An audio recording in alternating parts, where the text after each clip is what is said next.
তো এভরিওয়ান দেখা যাচ্ছে আমার সাইকেলে কত পরিমাণে ময়লা হয়ে গেছে। এখন হচ্ছে আমি আমার সাইকেলটাকে ধোয়ার পর কি কি কাজ করে থাকি ওইটাই হচ্ছে আপনাদেরকে দেখাবো। ফার্স্ট অফ অল সাসপেনশন কভারটা খুলে ফেলে সাইকেলটাকে সুন্দরভাবে ওয়াশ করে ফেলবো, অ্যান্ড যেন কোনো রকম ময়লা না থাকে, কারণ হচ্ছে সাইকেল পরিষ্কার করতেছে একটু সুন্দরভাবে করাটাই বেটার।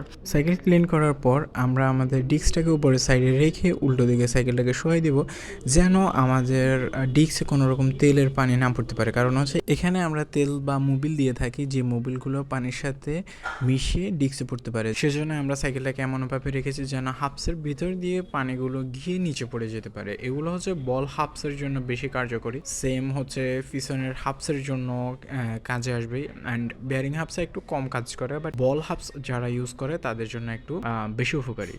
এবার আমরা আমাদের সাইকেলটাকে উল্টো করে ফেলবো, যেন হচ্ছে ফর্কের মধ্যে যেসব ফানি ঢুকে থাকে ওইগুলো যেন বের হয়ে যেতে পারে। কারণ হচ্ছে ফর্কের মধ্যে ফানি যদি জমে থাকে তাহলে ফর্কটা নষ্ট হয়ে যায়। সাইকেলটা উল্টো করার পর ফর্কটাকে ঠিক এভাবে ফ্রেস করতে হবে। ফ্রেস করলে হচ্ছে ফর্কের মধ্যে যেসব ফানি থাকবে ওইসব ফানিগুলো বের হয়ে আসবে এবং ফর্ক নষ্ট হওয়ার সম্ভাবনা অনেকটাই কমে যাবে। এরকমই সাইকেলের ছোটোখাটো বিষয় নিয়ে ভিডিও পেতে অবশ্যই পেজটাকে ফলো করে পাশেই থাকবা, অ্যান্ড দেখা হচ্ছে ইনশাল্লাহ নেক্সট ভিডিওতে।